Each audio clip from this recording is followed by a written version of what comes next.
Welcome everybody, RockShox RS-1. That's the fork I've been using for a couple of months. I did some races, I did lots of trainings, so I can tell you how it really performs and what you should know before you actually buy it. So let's just straight go into it.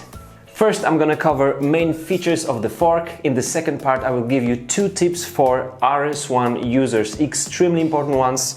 Some local stores don't even know these tips, and if you don't know them, you can destroy your fork.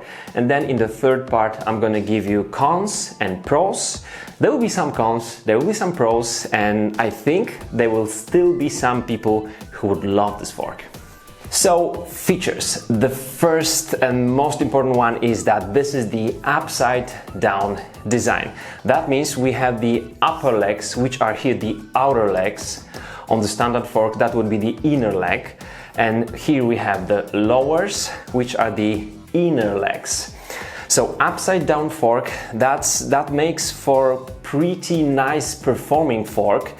But the downside of this one will be maybe a little bit the stiffness, but also the weight, which I'm gonna cover in the cons and pros part. So this is the upside down. This is one of the very few designs on the market. I was happy to use this season 2 of these. So this RS1 and also my Canada Lefty is also upside down fork. The upper legs and the integrated steer tube, which is here inside the head tube, are made of carbon. And as you can see on the upside down design, there is one arc less, which would be right here on the standard fork. And in order to compensate for one less connection between the right and the left side of the fork, RockShox engineers have come up with the oversized axle, which is called Predictive steering system, and it pretty much does the job. It makes the whole connection here stiffer, but it needs a special hub for that. Another feature is the remote lockout. It is the hydraulic one. It can be called X-lock if you use it only for the front suspension fork, or just as on my bike, this is the one lock because it's being used for locking the damper and the fork simultaneously. And my RS1 doesn't come with many adjustment features. You can of course adjust the pressure on the air spring, and here on the left side there is the rapid recovery rebound, so we are adjusting the rebound damping here. But there's also the RS1 RL and RS1 RLC with different dampers. And here in the right leg there is the valve for the air pressure adjustment.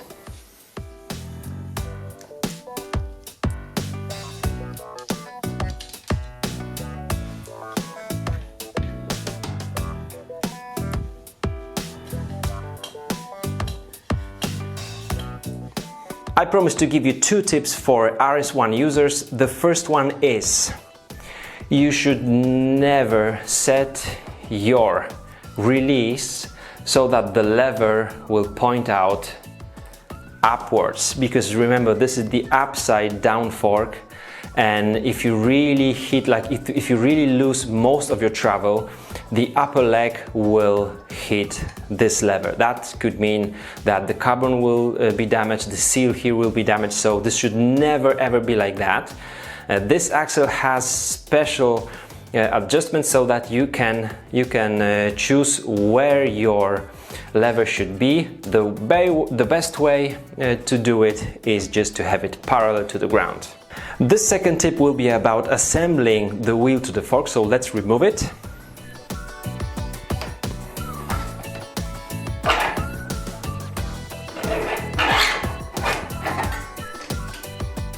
This is the upside down fork, so no connection between the lowers, and they can just twist as they want in your car, for example.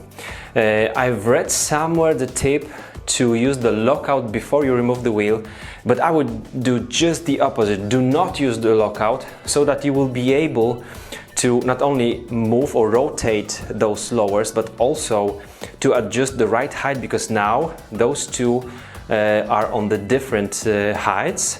So I'm going to show you how I do it.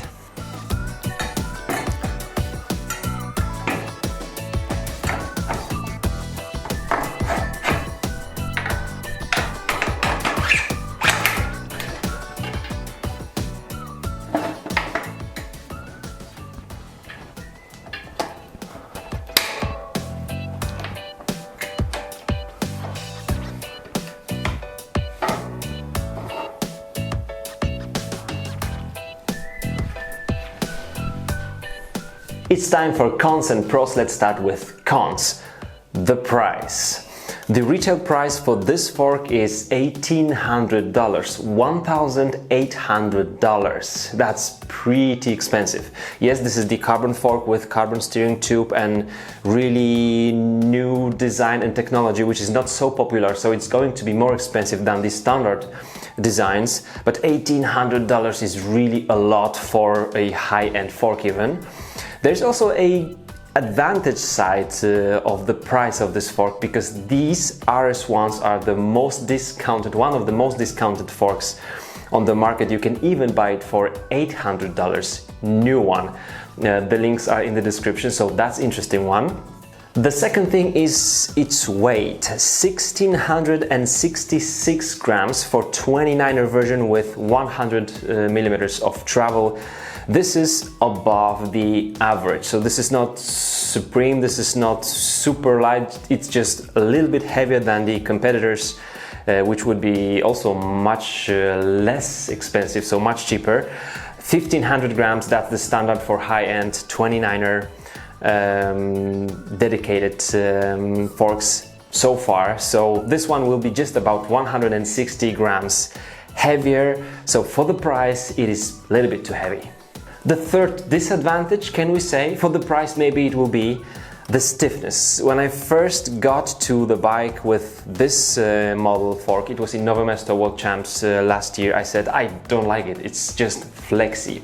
But that was because my daily mountain bike was the Cannondale on the lefty, which is very stiff, and this one felt like super flexy. But this year, for example, on the Canyon Exceed carbon hardtail, I tried the Fox 32 Performance, I guess, with the stepcast system, which is much more flexy than this one. So I would sum up that fore and aft flexibility is more than the average. The side-to-side flexibility is just average, not below average, it's average, because all in all, the stiffness of this one will be lower than the lefty of mine, which is the XLR alloy, but then it will be much better than the Fox 32 Stepcast that I tried this year for a couple of times, and it was much more flexy than RS1. So I would say a little bit more than the average. And the last disadvantage is the wheel replacement, because as you already know, it is not as quick as on the standard fork. So if you are racing and it's important for you to replace the wheel very fast during the race, the RS1 will be maybe quicker than lefty front wheel, but slower, normally slower than the standard forks. And finally, the advantages, I'm gonna mention three. Number one is the tire clearance. It is huge, and no standard fork with the booster right here, with the connection between the left and the right side, will have as much of the clearance as the upside down RS1.